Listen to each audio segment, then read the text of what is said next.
Papa, moi j'ai une question. Oui. En dessous de la ceinture. Et ma question est la suivante.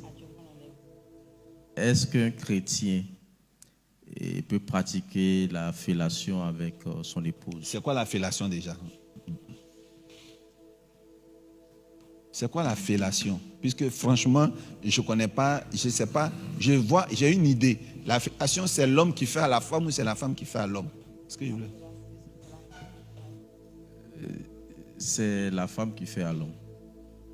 Donc, est-ce qu'une femme peut fêler son mari? Si, papa. C'est la pipe.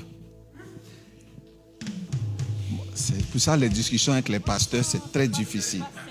C'est pas facile de parler de tout ça avec vous.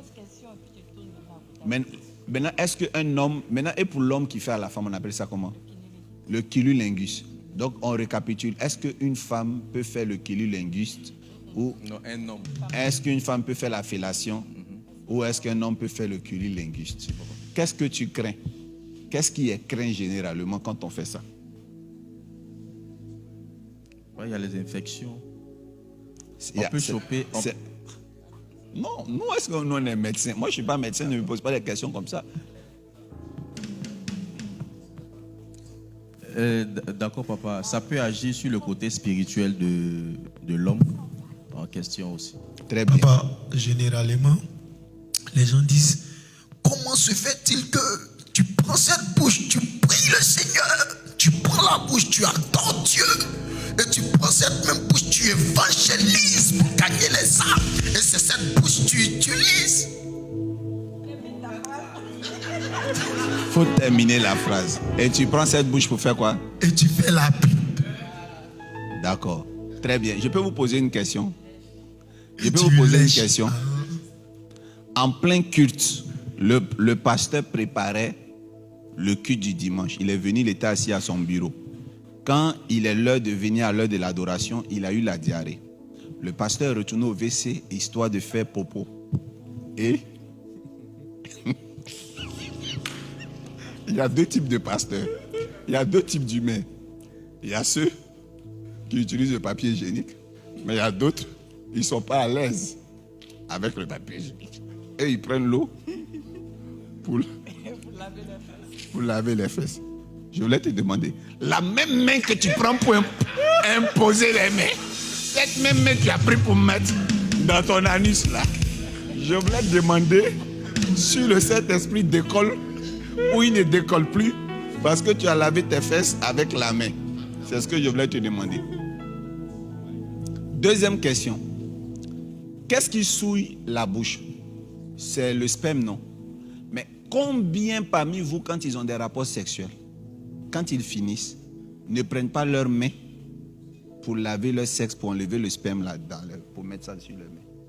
Est-ce que j'ai bien posé la question? Est-ce que j'ai... Toi, tu n'as pas compris, hein? C'est un peu lourd de reformuler ma phrase. Quand les couples finissent d'avoir des rapports sexuels, comment ils se nettoient? Avec quoi? Avec quel membre? La main. L'eau. D'accord. Donc, quand le sexe rentre dans la bouche, qu'est-ce qui salit, qu'est-ce qui souille la bouche?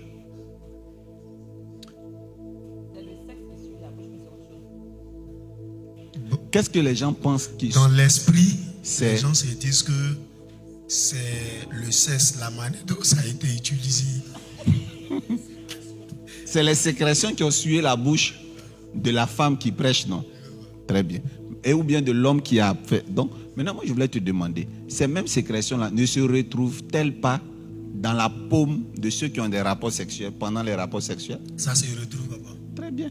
Souvent, les gens, quand ils ont des rapports sexuels, ils prennent un doigt, deux doigts, trois doigts. Bon, il y en a aussi qui sont spirituels qui ne font pas. Mais moi, je veux te dire, est-ce qu'il y en a pas qui lavent leur sexe? Si on lave le sexe, et quand tu laves le sexe avec ta main est souillée. Il y a une chose que je voulais vous dire. Le sperme d'une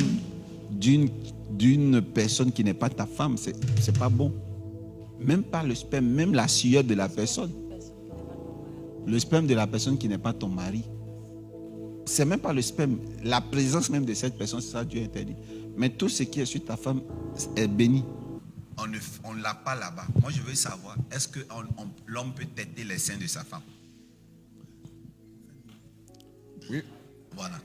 Mais les gens disent que, vous dites que c'est la forme. En fait, ce n'est pas la souille du sperme dans la bouche seulement, mais c'est le fait d'utiliser, c'est l'emploi de la verge de l'homme là. C'est ça qui n'est pas bon. Il envoie dans une direction où ce n'est pas fait. Donc la verge de l'homme là, c'est fait pour faire des enfants. Donc c'est fait pour entrer dans le garage, pour jeter l'enfant pour faire sortir. Mais qu'est-ce que la bouche cherche au niveau des seins? Est-ce qu'on enceinte une femme par ses seins? Donc normalement, on ne devrait rien laper, on ne devrait rien toucher. On n'a qu'à faire le travail pour faire les bébés. Donc tantôt ceux qui chose, comment on appelle ça? Ceux qui disent que le sexe c'est pour juste les rapports en bas là. Souvent c'est des têteurs. Qu'est-ce qu'ils cherchent là-bas? Ça aussi c'est réservé aux bébés. On est d'accord? S'il vous plaît, je le répète et je l'ai dit la dernière fois, ils ont coupé la vidéo, peut-être ça n'a pas été compris. Toutes les coups sont permis tant que c'est ta femme. C'est ça, hein? Tout est permis